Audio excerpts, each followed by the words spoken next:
Hello les amis, je vous retrouve pour une nouvelle vidéo sur le football italien et la Coupe d'Italie et je vais vous présenter le match Inter de Milan contre Bologne. C'est un match qui a lieu ce mercredi 20 décembre 2023 à 21 h pour le compte des huitièmes de finale de cette Coupe d'Italie saison 2023-2024.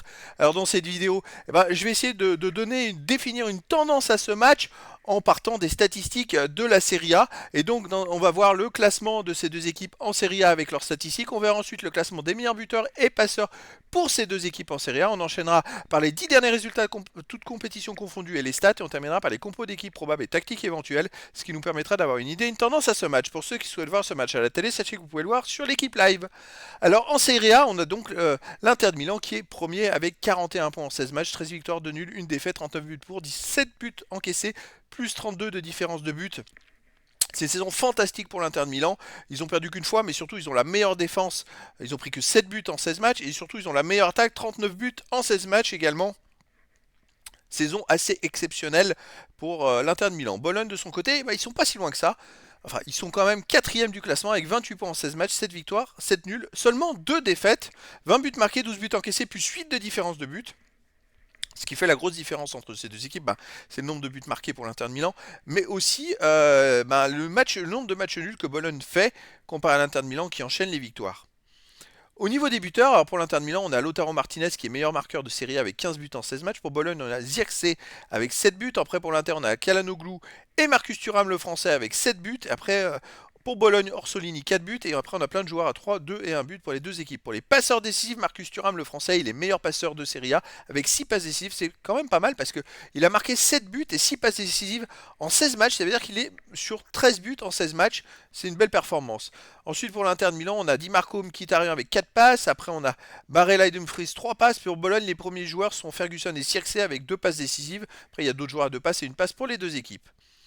Les 10 derniers résultats, toutes compétitions confondues, l'Inter de Milan, c'est 7 victoires, 3 nuls, aucune défaite, 19 buts marqués, 5 buts encaissés, plus 14 de différence de but. C'est un peu le reflet de toute la saison. On a vu, ils tournent à plus de 2 buts de moyenne par match. Et en même temps, ils encaissent un but tous les deux matchs. Donc ces stats sur les 10 derniers matchs, c'est un peu ça. Alors chez eux, ils restent sur un nul contre la Real Sociedad en Ligue des Champions 0-0, une victoire contre l'Udinese 4-0. On va remonter plus en avant, une victoire contre Frosinone 2 buts à 0.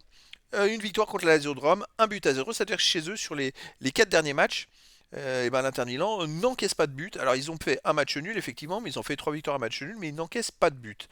Bologne de son côté sur les 10 derniers matchs, c'est 6 victoires, 3 nuls, 1 défaite, 16 buts pour, 8 contre, plus 8 de différence de but. Bologne n'a perdu qu'une seule fois sur ces 10 derniers matchs à la Fiorentina, 2 buts à 1. Sinon les autres matchs à l'extérieur, ils ont gagné 2-0, non 2-1 pardon, à la Salernitana.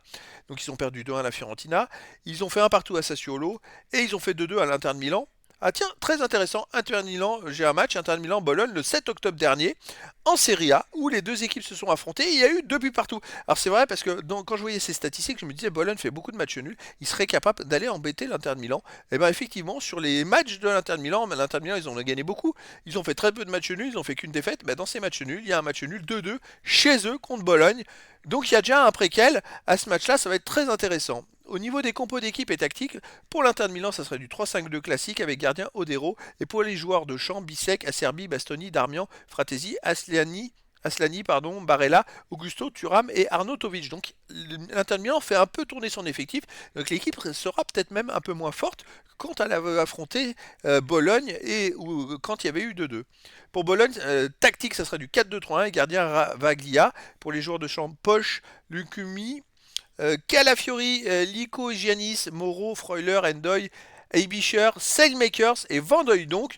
Donc voilà les amis, le décor est planté entre ces deux équipes. L'Inter de Milan va faire un peu tourner son effectif. Est-ce que ça va leur porter préjudice? En tout cas, ça va être un match énorme. Et donc je vous donne rendez-vous ce mercredi 20 décembre 2023 à 21 h pour le match de 8e de finale de Coupe d'Italie saison 2023-2024. L'Inter de Milan reçoit Bologne. Voilà les amis, je vous dis à très bientôt pour une nouvelle vidéo.